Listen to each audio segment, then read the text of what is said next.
sugar and starch and this belly fat is the number one cause of aging and age-related diseases. So if you want to die early, get a belly fat. And we're going to jump right in with two of the top foods or food categories that we can stop eating or be more mindful around or limit or minimize when it comes to their role of increasing belly fat. So Mark, what are these two categories and what do you want to say about them? Well, we're gonna learn a lot about belly fat on this podcast, but the truth is it's the most dangerous thing in your body. If you have belly fat, it is a risk factor for every single age-related disease, period. So it is, forget about smoking. This is the killer. One of the two things that are the worst, one is liquid calories. Well, liquid calories, I don't mean like a protein smoothie. What I mean is soda, juices, even nut milks, which you think are healthy, can be spiking your sugar. Sweetened coffee, sweetened teas, energy drinks.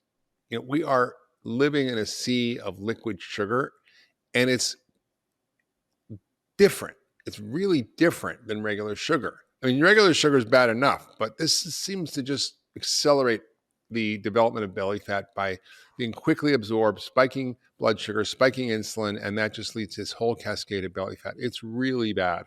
So if you can do a single thing to dramatically improve your health is get rid of liquid sugar calories. The second is flour, which is everywhere. And it turns out that flour is worse than table sugar when it comes to raising your blood sugar, which when you raise your blood sugar, you raise insulin. When you raise insulin, you sweep all the fuel out of your bloodstream and throw it into your belly fat cells. It's basically what happens. So it's like insulin basically opens the gates, all the fuel, fat, sugar, carbs, everything goes flooding into your fat cells. And then the gate closes like a one-way turnstile in the subway. You can't get back out. So it's really bad. So flour and sugar. Now, do I eat flour occasionally? Yes. Do I try to eat flours that are better? Yes. I'll have coarsely grained flour, or I'll have flours that are full of extra fiber, lignans. I'll have buckwheat flour, Himalayan buckwheat flour, which is actually full of phytochemicals and low glycemic load and high protein, high minerals and microbiome enriching fiber. So there's ways to quote hack it. Coconut flour, almond flour, those are all fine. I'm talking about wheat flour or grain flours, even brown rice flour, all these healthy, quote, and gluten-free snacks.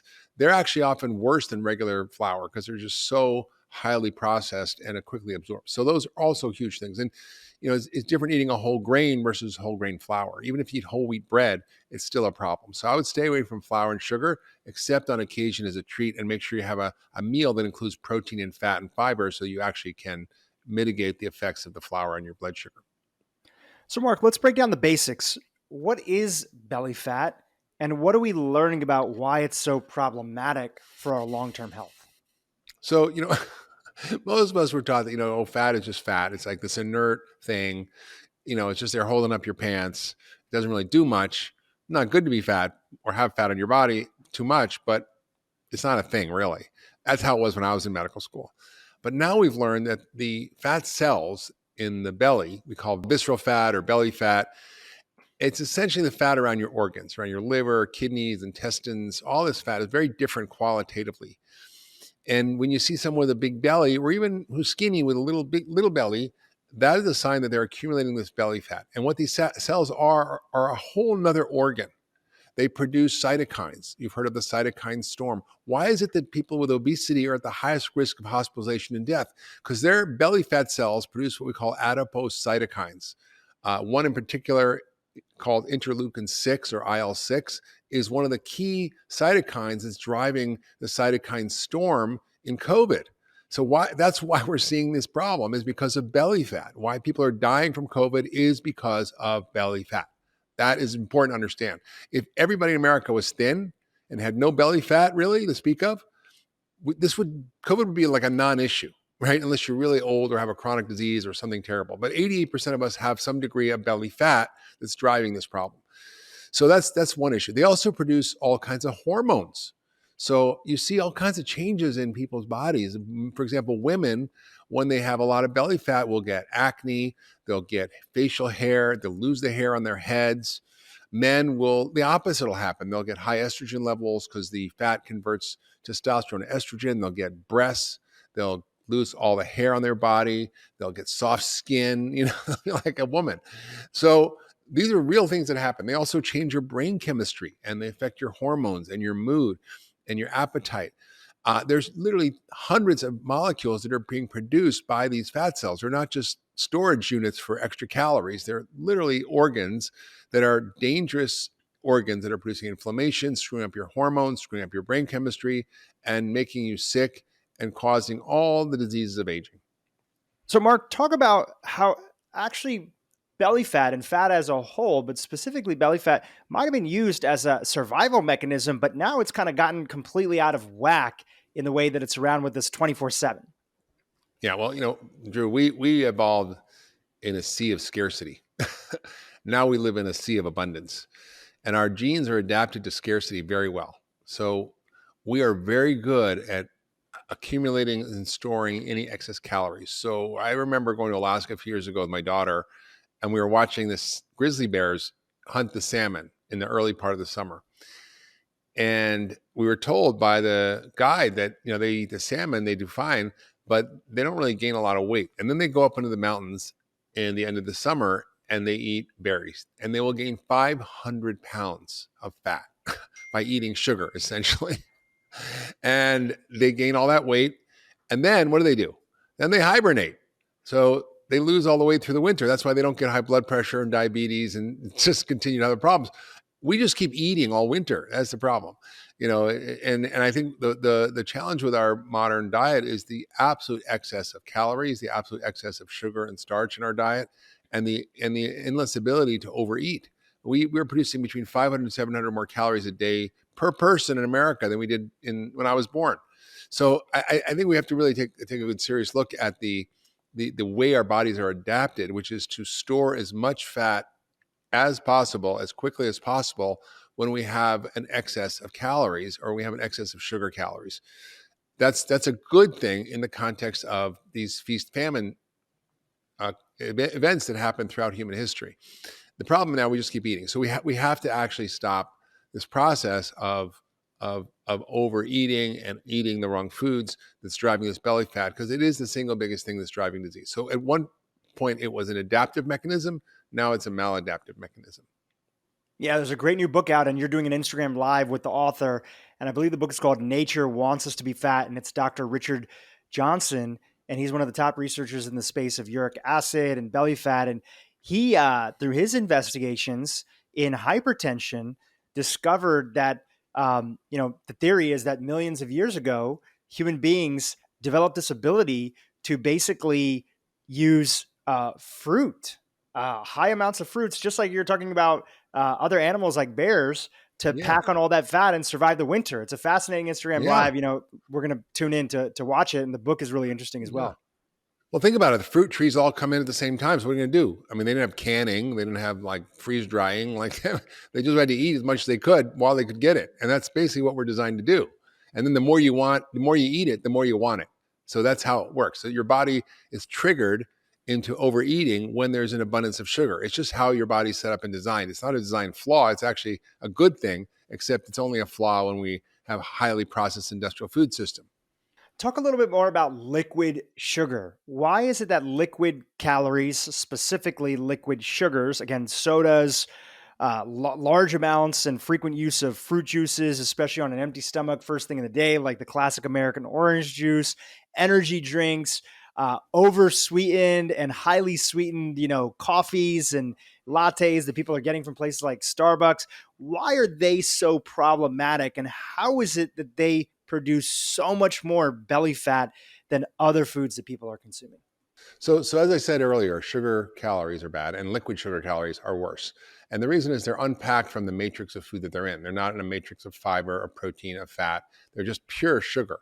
And often it's pure fructose, which is, when you eat fruit juice, or if we have, for example, high fructose corn syrup, that's up to 75% fructose in the sodas. What those liquid calories do is they get quickly absorbed because there's not anything buffering their absorption. They spike your blood sugar. That creates a spike in insulin, and that creates the flood of all the available fuel that's in your bloodstream into your cells.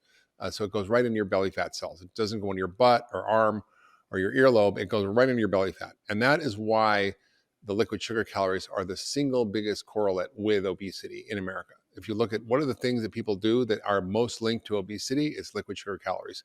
And people are clueless about the amount of sugar they're consuming. Most people don't know that, for example, if they have their Starbucks mocha frappuccino latte or whatever, it's got up to twice as many sugar calories as a cola, as a can of soda. So, and you think, oh, I'm eating something healthy, or it's got milk, or it's got whatever. It's definitely bad news. So, I think there's a single biggest thing you can do to improve the quality of your health is get rid of liquid sugar calories. Occasionally, a glass of wine is fine. Beer, not so much. I mean, occasional beer is fine, but not a staple. A shot of alcohol like tequila, okay. But more and more research is coming out that alcohol may not be really that great for us. So I think we have to really be cautious about it. But those tend to be less of a problem, but they're still bad. So I'm going to pull one of the studies that our team member, Melanie, listed for us that are on this topic. And I'll just ask you to maybe expand on, what the connection might be there. So here's a study out of the European Journal of Preventive Cardiology: coronary heart disease incidence in women by waist circumference within categories of body mass index. And the study, which looked at hundreds of thousands of women, found that waist circumference, which is part of belly fat, increased the risk of coronary heart disease looked at over a period of 20 years. How could that be possible? How is that your waist circumference and belly fat could be connected to heart disease? Oh, that's easy. So this is what I've been spending my whole life doing. So thank you for that easy question. Um, people say, how do I know if I have this or not? What do I do? Well, I always joke. I say you could do the mirror test, is where you jump up and down in front of a mirror without your shirt on. If your stomach jiggles, you have it. Okay. It's basically that. You can take a tape measure and you can measure around your belly button, around the widest point in your hips, and you divide your waist by your hip. And if it's over 0.9, if you're a man, over 0.8, if you're a woman, you're in trouble. If your waist is bigger than your hips, that's bad. If your hips are bigger than your waist, that's good. It's just obvious. Now, why is it a problem? Well, as I said, when you have this belly fat, it's driving insulin resistance, inflammation in the body, and also what we call atherogenic dyslipidemia, which is a medical word for really crappy lipid or cholesterol profile that's causing heart disease. What causes this profile? What is this profile? It's small cholesterol particles. It's small HDL, small LDL, a lot of particles, and a large fluffy triglycerides that are full of fat, which is not good.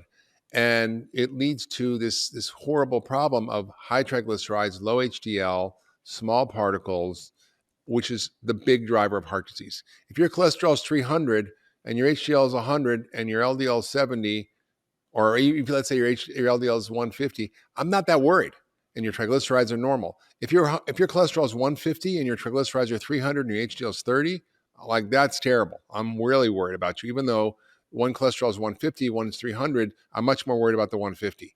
So you have to look at the quality of the cholesterol. You talked about your NMR profile, your lipid profile.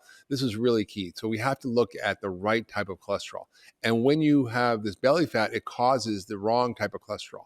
The second thing is that it drives inflammation, which we know is at the root cause of heart disease. And without inflammation, you don't get heart disease. The third thing it does is it makes your blood clot.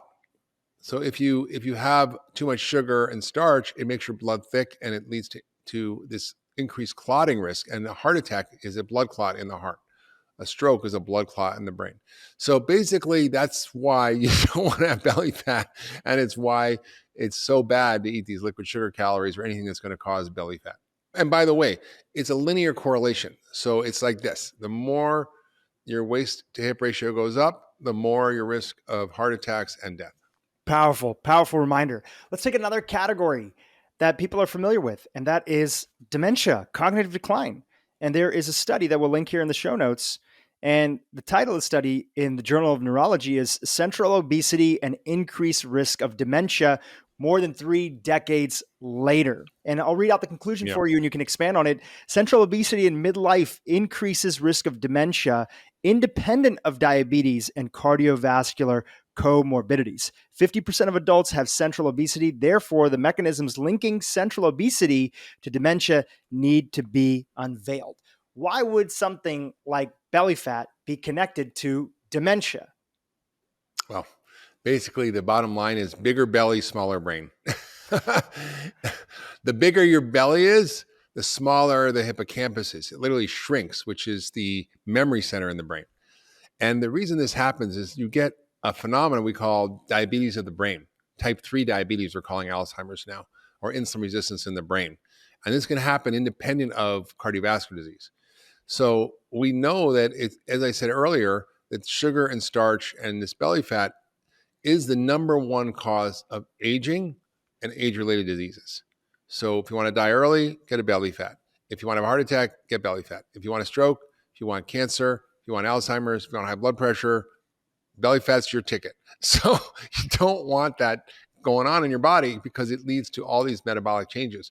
So this whole phenomenon of insulin resistance or diabetes in the brain is what's driving this problem. So it's not just about heart disease. It's not just about high blood pressure. It's not just about, diabetes or being a little overweight. It's really about the quality of your life and what's going to happen to you as you grow older. And often people don't understand that this is a 100% reversible problem. 100%. Mark, I'd love you to talk about, and you've been talking about this for years, but I'd love for you to talk about it in the context of this podcast. You have a few articles on the internet saying that when it comes to belly fat, there are two aspects. Number one, we have to understand that it's not your fault. And for the people that are listening or watching on YouTube, I'd love you to explain, what do you mean by that it's not your fault? And then along with that, there's so much that's in your control that you can do. Let's start with the first piece of it. Why is it not your fault if you are carrying a ton of belly fat or excess fat from a medical standpoint? Well, from a medical standpoint and from a scientific standpoint, from a nutrition standpoint, the dogma is really clear. Calories in, calories out. The reason you're overweight, the reason you have belly fat is because you eat too much and you don't exercise enough. Hashtag, you're a lazy glutton. Okay? That is just a bunch of malarkey. And here's why. We know that all calories are the same in a laboratory. So people say, oh, when you say all calories are not the same, Dr. Hyman, who are you to say that? This is, the first law of thermodynamics is all energy is conserved. And so calories in, calories out, this is the way it is. This is just science. And I'm like, well, yes, you're right in a vacuum. So what the first law of thermodynamics says, for those of you who are not up on your physics, is it says that energy is conserved, quote, in a system, meaning a closed system like a vacuum. When you drop a pound of feathers and a pound of lead off a bridge, the feathers float through the air and the lead goes crashing down. If you drop them in a vacuum, they drop at the same exact rate. Why? Well, they don't have to contend with air. The feathers have to contend with air. When you eat food, it has to go through your metabolic processes. It has to deal with your microbiome. It has to deal with your genetics. It has to deal with your hormones. It has to deal with your brain chemistry. It's interacting all with that all the time. So if you eat 1,000 calories of broccoli or drink 1,000 calories of soda, they're going to have very different effects on your body versus if you burn them in the laboratory, they release the same amount of energy. I mean, a calorie is defined as basically the amount of energy required to raise the temperature of 1 liter of water 1 degree centigrade. That's it, right? So yes, in a lab, they're the same. So the message that it's about eating less and exercising more misses the central science, which has overturned that theory that all calories are the same. And this is what we call the carbohydrate insulin hypothesis. And the key proponent of this has been Dr. David Lidwig, who's a colleague and friend of mine, who's one of the most published, researched, and esteemed scientists in the field of nutrition today from Harvard Medical School. And he's written, really in depth about this. You can read his articles on Medium. You can go to PubMed and find his work. He wrote a very extensive review of this called the carbohydrate insulin hypothesis, and essentially shows through the science that when you eat a carbohydrate-rich diet, if you are genetically susceptible, which is most of us on the planet, okay, some aren't, but probably 80% of us are, you are carbohydrate intolerant. And when you eat X amount of carbohydrate in the form of sugar or starch, not talking broccoli carbohydrates here, it raises your insulin more than someone, for example, like me, who doesn't have that problem. So it's really important to understand that if you are consuming starch and sugar in any form, that you are driving this this pathway of weight gain, central weight gain, inflammation, oxidative stress, blood clotting, hormonal dysregulation, brain chemistry changes. And it's really based on the information in the food, because food is not just calories, it's information, it's instructions, it's code.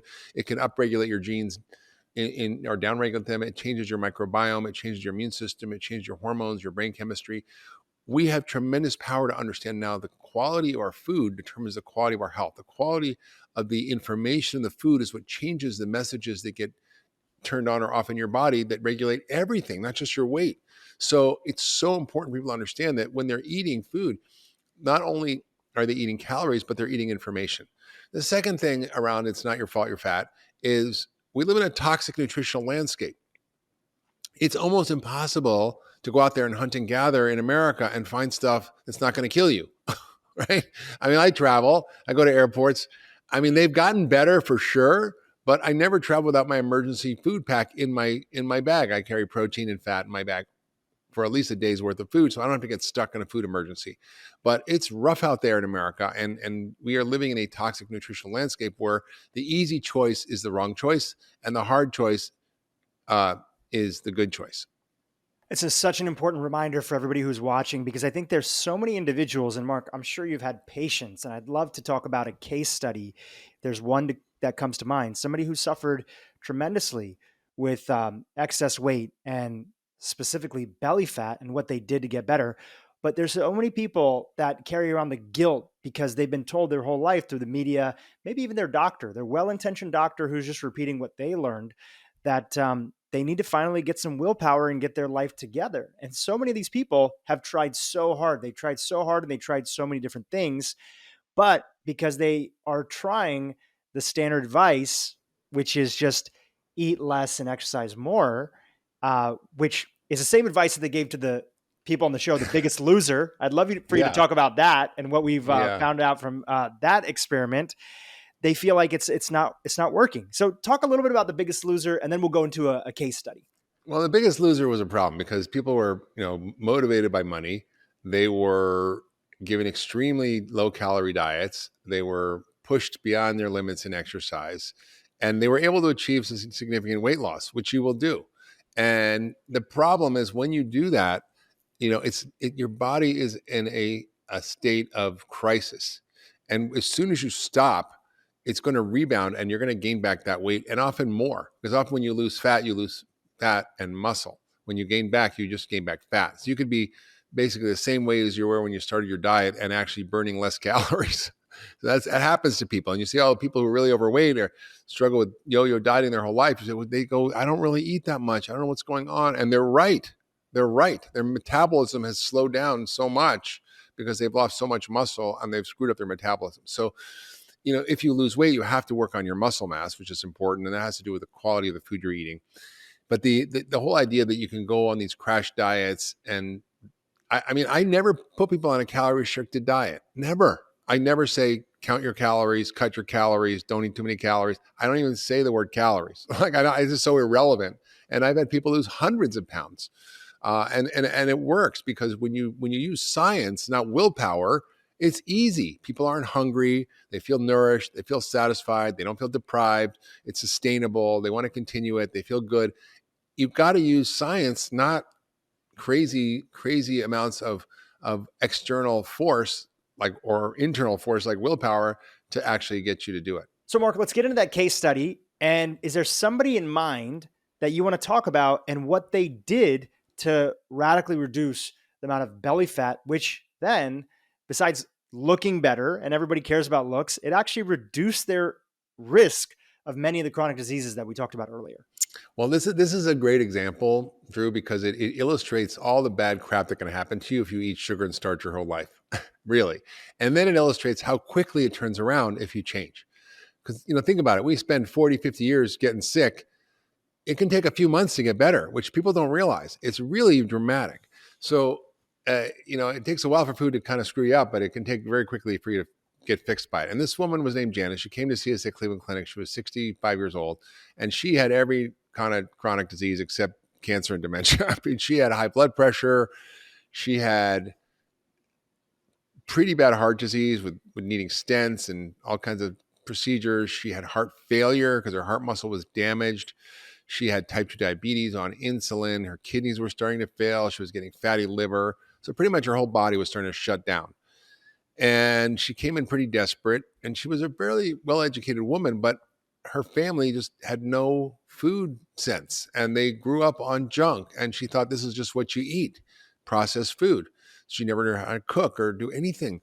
And so within 3 days, and she was on insulin for 10 years, within 3 days of changing her diet to a whole foods, anti-inflammatory, phytonutrient rich, high fiber, high quality fat diet, essentially the 10-day detox diet, which I wrote a book about in 2014.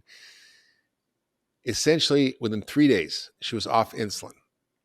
In 3 months, she was off all her medication, her heart medication, her blood pressure medication, her diabetes medication, and her numbers normalized. Her blood sugar went from way out of control, A1C of 11.4, I think, to 5.6. So just to put in perspective, if a drug causes a 1 point drop, it's a blockbuster benefit. Like, wow, this is amazing. This new drug lowered A1C by 1 point. Like, that's how of a sensitive scale. It's what we call a logarithmic scale. So it's not a linear scale. It's like exponential scale. She went down from 11 to 5.6. You don't see that with medication. There's no drug that can do that. Second, her blood pressure normalized. She got off her blood pressure pills. Her heart failure, which we measured on a echocardiogram, reversed, which you never see. Like, you just don't see that in traditional medicine unless you get a heart transplant. Her kidneys got better. Her liver got better. And she lost like 45 pounds in 3 months. And then she went on to lose 116 pounds and looks like a completely different person. And she was on her way to the graveyard by way of a heart transplant and a kidney transplant. And then she avoided all that and is doing amazing and back to being a powerful contributing member of her community. So that's the power of food when you understand that. And she had this giant, massive belly, and you could see her face before and after. It was just red and inflamed. And that inflammation is what's driving all the obesity and everything else. And if anybody wants to see a photo of Janice with her approval and also how her numbers improved over time, we have the link to that inside of the show notes that Dr. Hyman has put together. So, Mark, let's go into the portion of the podcast where we take some audience questions, some questions from your community. Here's the first question. What about belly fat after menopause? Is there a difference and is it more dangerous? I don't think it's different, but it gets more dangerous as you get older, for sure. So often women are in a hormonal chaos in that time of their life. They get thyroid dysfunction, adrenal dysfunction from too much stress. Their blood sugar and insulin are often more deranged because they're more stressed. They're in that sandwich generation between like getting their kids launched and their parents getting older and a very busy career time. And it's just a disaster. And you see this terrible triad of sex hormone dysregulation, insulin resistance, thyroid, or four things: insulin resistance and adrenal dysfunction. And that leads to increased belly fat and metabolic issues. It's not inevitable. There are many 50-year-old women or 55-year-old women who manage it and who eat well and exercise and take care of themselves in ways that actually prevent this. But you have to be more vigilant. You have to be more careful, and you have to be more on top of it. Like, I'm, 62 years old, so I have to pay way more attention to my health than I did when I was 32 or 42, just to be able to do the same thing. So if I go for a couple of weeks without exercising, it's a lot worse now than it was when I was 25.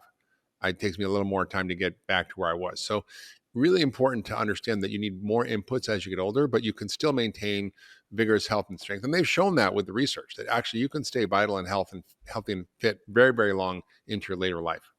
All right, next question.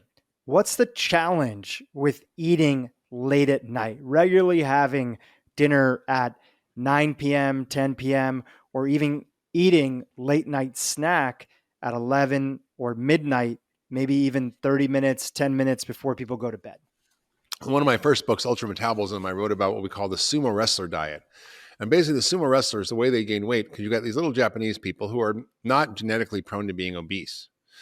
And how do they get them to be those huge sumo wrestlers? Well, they basically wake them up, they do their routine of exercise and training, and then they eat a humongous meal called chanko nabe, which is basically like, it's really actually healthy stuff, but it's a massive amount of food and protein and fat and rice, and it's like this massive meal. I love it, actually. I love to eat it.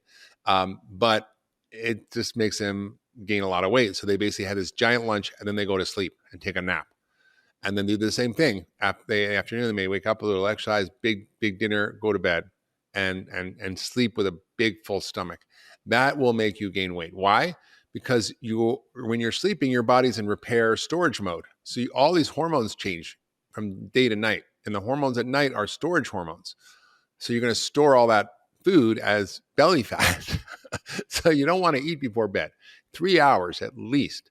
I mean, occasionally if you go out to dinner or whatever, it's fine. But like if you're on a regular schedule, like I eat, 5, 6 o'clock, bed, 9, 10 o'clock, give myself 3 hours to digest my meal and don't have snacks. Snacking, first of all, is the worst invention of humanity. It's, we was like, we all of a sudden got 600, 700 extra calories a day per person. And the food industry was, what are you going to do with that? Well, let's make it all these fun snacks and convince America they need to snack and never be hungry. It's like, it's the worst thing. So snacking is terrible. And you should really eat in a shorter time window. You should definitely not eat before bed. And if you do, I promise you're going to gain weight. Yeah, one other thing that the sumo wrestlers do is they drink a big pint of beer in addition to that meal. I was watching a documentary on sumo wrestlers. Yeah. And I was talking about this with Dr. Richard Johnson, we mentioned earlier. He was saying, yep, that flood of uric acid that comes in, and that's signed to store up the belly fat. So, yep, don't live like a sumo wrestler is the moral of the story, unless you want to look like one. That was basically from Ultra Metabolism way back when. Here's another question from our community. If insulin drives weight, why are diabetics put on insulin? Great friggin' question. Here's the thing. Most doctors know this. Most average people don't know this. When you have a diabetic and you put them on insulin, what happens? Do you know? They gain weight. Their blood sugar goes down, but they gain weight, their blood pressure goes up, and their cholesterol gets screwy. So it's like a whack-a-mole. Yes, it keeps the sugar down, but what you actually learned, and that this was a huge study, it was called the Accord study of 10,000 diabetics who were in aggressive blood pressure management. In other words, they like, let's get these people's sugar as close to normal as possible. Let's give them lots of insulin, lots of drugs. Let's drive their sugar down. And let's see how they do. And you think, oh, well, if sugar is the problem with diabetes, if they got their sugar normal, they'd be fine. Turned out the opposite was true. The lower their blood sugar, the worse they were. The more heart attacks, the more deaths. Why? Because they use a lot of insulin, and insulin makes you die. It makes you fat. It kills you. It's the worst thing when it's in excess. So and I often, by the way, Drew, I see type 1 and type 1 diabetics often getting double diabetes. In other words, they have type 1, but then they get type 2. So here's how that works. Normally, you should make about 20 units of insulin, 15, 20 units of insulin a day to manage your blood sugar. That's the average person. What happens if you're a diabetic type 1, let's say you want to eat cake and ice cream and cookies and whatever, you can do it. And you can keep your blood sugar normal, but you need to give yourself more insulin. And so they keep giving themselves more and more insulin, and they get insulin resistant, which means they need more and more insulin just to keep their sugar normal. So they might be using 50, 60, 100 units of insulin. That's terrible. So you can get double diabetes by eating too much crap and using insulin to manage your blood sugar. So the key is to keep your blood sugar as low as possible. And a friend of mine is a type 1 diabetic, and she uses a ketogenic diet, and she basically uses 1 or 2 units of insulin a day, which is like ridiculously low, because if you eat fat, you don't need insulin. And that's why ketogenic diets work so well for type 2 diabetes, where they cure 60% of people, or 95% or 100% get off the main medication, over 90% get off their insulin or reduce it dramatically. It leads to the most weight loss of any study I've ever seen, which is about 12%, which doesn't sound like a lot, but most studies, if you get 5%, everybody's jumping up and down and super happy. So it's more than double what you see with a normal weight loss study. Right. And there's a way to do cleaner versions of keto, and there's ways to do dirty versions. We're obviously talking about the cleaner ones that are plant forward, plant rich at the base of it to get all that. We don't want to just be eating bacon all day. And olive oil, avocados, nuts and seeds. Yes, there's plenty of ways to do keto in a clean way. All right, a couple more questions here before we wrap up today's podcast on belly fat. Why is it so important to practice stress management techniques to help with losing belly fat? Is there a connection between the mind and the body when it comes to belly fat? Well, yes, stress makes you fat, relaxing makes you thin. Okay, it's that simple. Here's how. I had a patient, I learned this from her. She was a woman who had a daughter living in Israel, And it was during the time of like maybe 15 years ago, whenever they had the infantile, it was really bad. And she was terrified for her daughter. And she was so stressed and she could not lose weight. She was like 40 pounds overweight and she struggled. Her daughter moved back to America, 40 pounds went away. And what happens is when you're stressed, you make cortisol and you send all sorts of signals through the vagus nerve and the sympathetic, parasympathetic nervous system to your fat cells. So basically, every cell in your body is wired to your nervous system. So you're eating, and when you're trying to metabolize your food, your fat cells are listening to your signals from your brain, and they're telling it what to do. And it turns out that the wiring that goes to your fat cells when you're under stress tells the fat cells to store fat. And that's wow. Okay, so you never want to eat a meal if you're stressed. You want to stop, take a breath. Why do people say grace? Have a prayer, take a moment. It's to reset your nervous system. And I think there's a simple practice called Take 5 that you can do before you eat, where you take 5 breaths, 5 seconds in, 5 seconds out, 5 times. Just like that. Through your nose, ideally, but just 5 deep breaths, and you'll see your body will change, your physiology will change, your pH will change, your brain chemistry will change, and your body will be more in a state of relaxation that receives eating. Also, you can't actually absorb nutrients as well when you're stressed. So there are a lot of issues around stress, but between the innervation of the fat cells that makes them store fat and the high levels of cortisol, by the way, cortisol is a drug also that we use called prednisone or steroids. Your body makes it and you need it. It's there. But when it's in excess, when people are taking it, for example, what happens to them? So there's actually a word for it. It's called Cushingoid. They get looking like Cushing's patients, which are people who have a tumor that's making too much cortisol. So they'll get really big bellies and belly fat. They'll get skinny arms and legs. They'll get high blood pressure. They'll get diabetes. They'll get all the things that we see from people who have too much sugar. But it's from the cortisol that raises blood sugar, raises insulin, and has all these secondary effects. Because you want that, right? If you're running from a tiger, you want your blood sugar to be as high as possible so you don't run out of gas if you're running from the tiger. You want to know my secrets for living a long and happy and healthy life? Well, all I have to do is check out my weekly newsletter, Mark's Picks, where I share my favorite tips for health, longevity, well-being, and lots more. Check it out and link below. All right. Last question that we have here, Mark, and then we'll do a little bit of a recap for today's episode.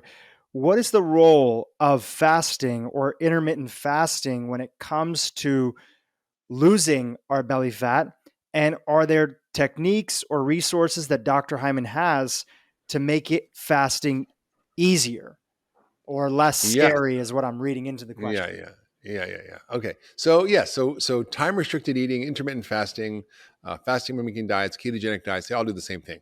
They basically give your body a break, a period of non-eating or appearance of not eating, right? If you're eating keto, you're not eating carbs, but you're still eating, but the body doesn't register it as anything that's driving insulin.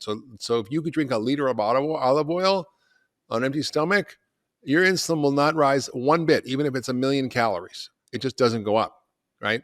But if you eat that fat with sugar, it's a problem. So the key to fixing the belly fat is to lower the insulin and to turn on all the other signals that make you burn fat. And the way to do that is, and there's a lot of ways to do that, but one of the ways to do that is to do time restricted eating. So you eat within an 8-hour window. So let's say you eat dinner at 6, you can eat the next morning at 10. It's not that terrible. I mean, if you eat at 8, you can't eat till 12, whatever. But you really need a break from eating. And if you really have a lot of belly fat, the 8-hour window to eat is really effective. And it turns on all the signals that repair your body, reduce insulin resistance, get rid of belly fat, build muscle, reduce inflammation, increase your antioxidant enzymes, improve your brain function and cognitive awareness. So it's really beneficial. You can also do periodic fasts, like a day fast, 24 hours, 36 hours. You can also do other things like fasting mimicking diets, where you restrict your calories for 5 days, like Walter Longo has talked about and has been on the podcast talking about that. Or you can go on a ketogenic diet, which, basically you can do with time restriction or not, but that also does the same thing. So when you think it's scary, it's because you think you'll be hungry. But the truth is, if you learn how to eat with the right composition and information in the food, it will make you feel full, satisfied. You won't be hungry. And there's hacks. You can drink a lot of fluids. You can sometimes use a MCT oil because that won't kick you out of ketosis. So you can really, use a lot of techniques, but it's very safe. It's very effective. And it's actually not that scary because it's not that hard for most of us. Now, if you're really underweight, if you got cancer, just some stuff like that, you don't want to be doing too much of restricted eating.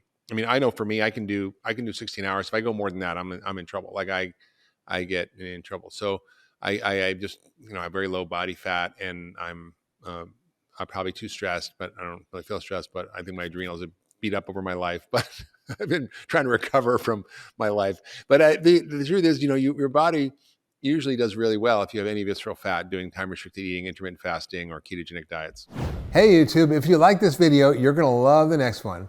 Now, deep belly fat is really inflammatory. What we realized is that deep belly fat produces all sorts of inflammatory markers, interleukin-6 and tumor necrosis factors. So it actually results in increased inflammation in the body. And it is associated with increased insulin resistance. And that high level of insulin and the high level of inflammation, those two things, and I'm sure there's more, are really drivers for all of these processes to get out of whack in the body, for the cholesterol to get out of whack, for your inflammation in your arteries to get out of whack, for cancer to like to grow. And so inflammation drives all these that things, deep right? fat that's absolutely. And so, and that deep fat is not just hanging out. It is metabolically active, as we've talked about before. And if you always like to talk about, it's metabolically active. It's not just sort of sitting there. It's really doing not just a holding lot. up your pants. It's an endocrine organ. It's doing no, right? It's actually doing things. It's producing all these chemicals and hormones, and it's increasing the inflammation in your body. And so if there's one thing that people can focus on, like if you're, you kind of, sometimes people get overwhelmed with all these messages in health, right? Like, oh my goodness, what do I do? What diet do I follow? What should I work on? Where do I focus? And sometimes people get overwhelmed and they almost give up. We see that all the time. And this is like the basic thing that everybody can focus on. Even for myself, like I'm like, I do a lot of these self-care things, right? I try to all the time, right? But this is an area that we can all focus on that can improve our health if we just pay attention to what's our waist circumference and what's our waist to hip ratio, because that's telling us how much belly fat we have. Yeah, so I think that's right. I often joke and say there's a simple test you can do to figure out if you have this problem. It's called the mirror test. You take off your shirt, you look in the mirror, you jump up and down. And if your stomach jiggles, you probably have it.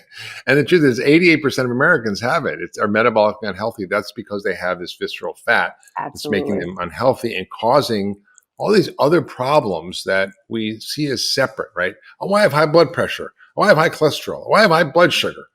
But they're all the same problem. Or I have low sex drive or low testosterone, or I have, pimples and poor periods and sleep apnea and whatever the things are that we're suffering from. We see them as all separate, but they're all connected by this. And with COVID now, the vulnerability of this population with visceral fat is just been highlighted. 63% of hospitalizations could have been prevented if people had better metabolic health and ate better food. So the real question is, one, let's talk. We're going to talk to them about what causes it and how we start to diagnose it. But what are the ways we can diagnose it properly? You mentioned the waist to hip ratio. That's a simple test. Tell us about that, and then let's talk about some of the blood tests that you see. It may seem like other stuff, but are clues to you having bigger belly fat. Yeah, the waist to hip ratio is a great measurement that we can all do and repeat on our own. So what you do is you get your waist circumference, and to find the right place for your waist circumference, it's in between, you find your lowest rib and you find your upper hip bone, and then you put the tape measure in between, and that's considered your waist circumference. So if you find that your last rib and your hip bone and go in between the two, that's considered your waist circumference. It's like your belly button, and then your pretty hip much, right? circumference. Yeah, some people's belly button hangs down or is in a different place, so it's not always the belly button. But it is around that area. Yeah.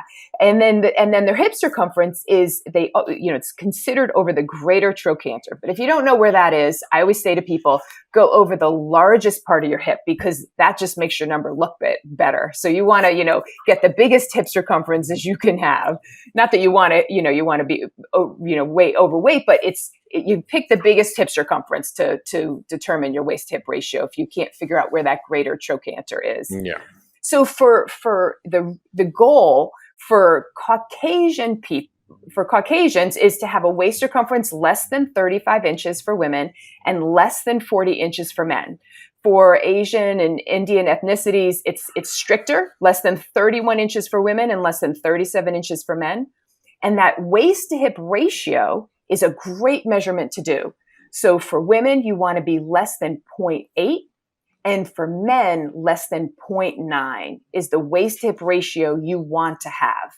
So you want, a smaller waist than hip, of course.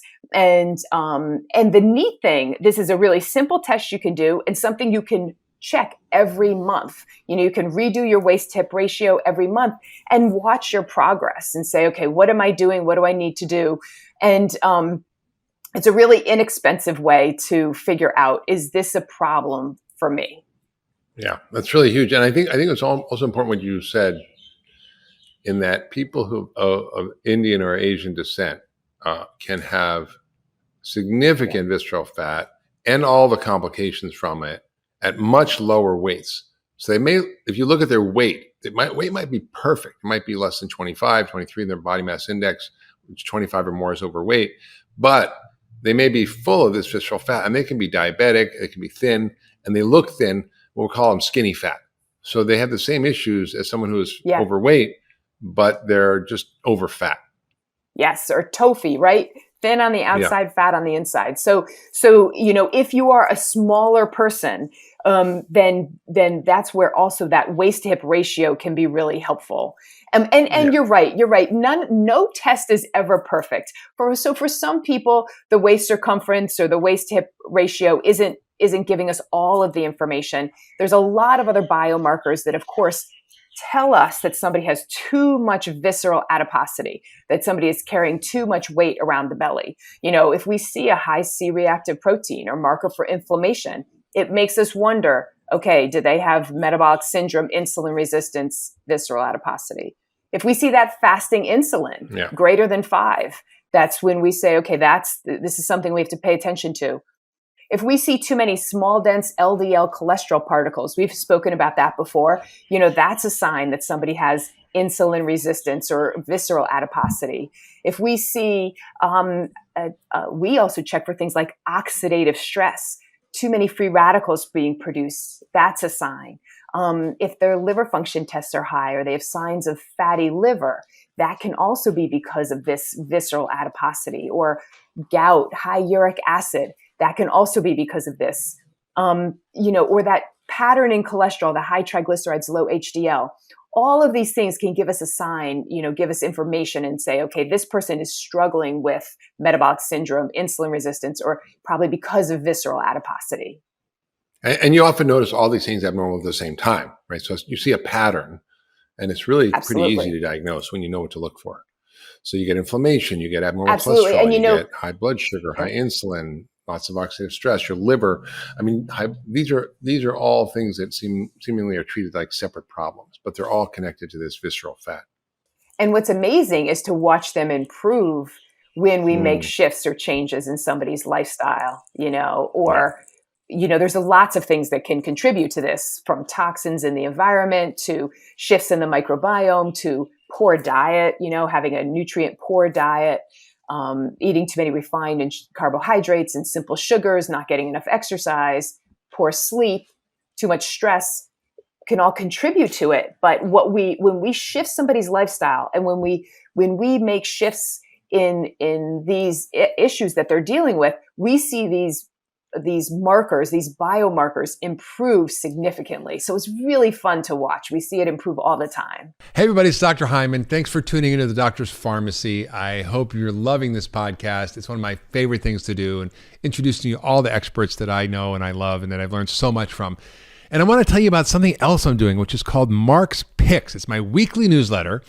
And in it, I share my favorite stuff, from foods to supplements to gadgets to tools to enhance your health. It's all the cool stuff that I use and that my team uses to optimize and enhance our health. And I'd love you to sign up for the weekly newsletter. I'll only send it to you once a week on Fridays. Nothing else, I promise. And all you have to do is go to drhyman.com/picks to sign up. That's drhyman.com/picks, P-I-C-K-S, and sign up for the newsletter. And I'll share with you my favorite stuff that I use to enhance my health and get healthier and better and live younger, longer. Now back to this week's episode. So I'm going to get into, the causes a little more deeply in a minute, but there is another test that we often do, which I like a lot. And it's sort of the gold standard. It's called the DEXA body composition test. And it's like a X-ray, a very low dose X-ray. I mean, you have to basically take 50 of these to equal one flight across the country from New York to California in terms of radiation. And it measures the compartments of your body, your arms, your legs, your belly, and can tell you what the fat is, where it is. And it's pretty compelling. There's also MRI technology that does this, CT technology, liver fat measurements. So there's a lot of ways to look at this, but it is really the central problem of our time. And there are many causes, but the major cause is our ultra-processed high-starch sugar diet. That's the biggest cause because that drives insulin, and insulin drives all the available fuel that you've eaten into your fat cells in your belly. And then it keeps the fat there, prevents this breakdown process called lipolysis of your fat, and it produces all these inflammatory compounds, and it screws up your hormones, and it makes you hungry all the time, and it slows your metabolism. So it's the worst possible thing. And it's really driven predominantly by that. So we know that a high carbohydrate in the sense of starch and sugar diet, because vegetables are carbohydrates, so you can eat as much of those as you want, is the biggest driver of this. But there are other causes, right? And you mentioned a few of them. So let's kind of go through some of the unusual things that might be driving this, whether it's the microbiome, toxins, and other things that drive inflammation. I always, just in the terms of the most common cause, right? I get so concerned when I see, a young child, maybe like 8 or 9, and their parents are buying them a muffin and a sugary coffee drink or sugary, beverage for breakfast. And I'm like, oh no, it's just a setup. It's a setup for them to have problems for their whole life, and I think that it's important that people take care of those basics, like you mentioned, but we always look for, sometimes people are doing, or they feel like they're doing everything right. And there's hidden reasons for why they start to develop visceral adiposity and that belly fat when they're really doing a lot of things correctly. And one of the things that I find that people don't realize is what happens when they start to lose lean muscle mass as they get older. So, we might be exercising a good amount every day, but if we're not working really hard to maintain that good lean muscle mass, what happens after the age of 25 is we slowly lose lean muscle mass. And then it's just so much easier for the body to put on excessive fat. And we know that having good lean muscle mass and exercising really keeps our insulin sensitive. And so that's one thing that slowly catches up with people, and they become more insulin resistant over time. And you mentioned toxins. Yeah. Unfortunately, there's been multiple toxins associated with this visceral adiposity. So wait, I want to underscore what you just said. Liz, I want to underscore what you just said. Yeah. Because you basically said something really important. Absolutely. Around muscle loss when you get older, and muscle loss is really can be thought of as replacing muscle with fat. So you could be the same weight at 65 than you are 25, but be twice as fat. And that fat in your muscles is not just in your belly, is also this poor metabolic fat. And it leads to this increasing phenomena with all the consequences that we see of disease. So I feel like this is a really important thing that people understand. So exercise, basically strength training, building muscle, and aerobic exercise, even interval training, will help improve metabolic function and help keep this insulin resistance at bay as we age, because it is something that affects almost everybody as you age, unless you do something actively about it. So let's talk about toxins. you do have to work really hard at it. I mean, it's like so easy to maintain. Well, I don't know if it's so easy, but it's so much easier when you're younger to maintain your lean muscle mass. And as you get older, it's really work, and people are like, I do go for a walk every day. And I'm like, it's not enough for you right now. And getting in 2 days a week where you really are working on resistance type exercise, there's so many ways you can do that. That really can make a big difference. So yes, so toxins. BPA is a toxin that's been unfortunately associated with visceral adiposity, fatty liver, metabolic syndrome. And BPA, bisphenol A, is that hard plastic that is pervasive, unfortunately, in our environment and has been associated with, breast cancer, but it's also been associated with insulin resistance. So I think it's important that we recognize that there are a lot of toxins out there that are impacting our insulin sensitivity and possibly through how it damages our mitochondria. And, it's just really, there's more to it sometimes than just our food intake. And we always really have to dig and look for that when we're working with our patients. For sure. We call these things obesogens. They're petrochemical toxins. They're even heavy metals I've seen. Mm-hmm. So we really have to be alert to if people are not losing weight and they're not successful doing the basics stuff of diet and lifestyle change. What else is there? And there are other things like the microbiome. Yeah. So maybe we can share a little bit about that and what we're learning. Oh, the microbiome, I think, is so fascinating, right? I mean, there's so much information there that we're learning, and there's going to be so much more that we're going to learn over time. And I don't think we have it obviously all figured out, but we know that there's certain bacteria in our digestive system that are associated with less inflammation and a healthier weight. And there's certain bacteria in our digestive system that are associated with more inflammation in the body and having an easier time with weight gain. So it's fascinating, the association between the microbiome and this whole process of insulin resistance. And so, when somebody comes in and we're trying to figure out what's going on with them, we want to work on all angles here. And, we want to ask those questions of what's going on in your digestive system, and how are your bowel movements, and how do you feel after you eat? And are there foods that you're not tolerating? Because we can work to manipulate that to help improve somebody's metabolism. Yeah. And also, anything that causes inflammation, right, could cause weight gain. So people might be having food sensitivities that are causing it, or they're exposed to mold in their environment, or they have latent infections. Yes. Because anytime there's inflammation, it drives insulin resistance independent of the cause. So the biggest cause, just, not to get too down that rabbit hole of these things, the biggest cause obviously is sugar and starch. Those are the two biggest things that are driving inflammation. But there are a lot of other things that people need to think about that also do it.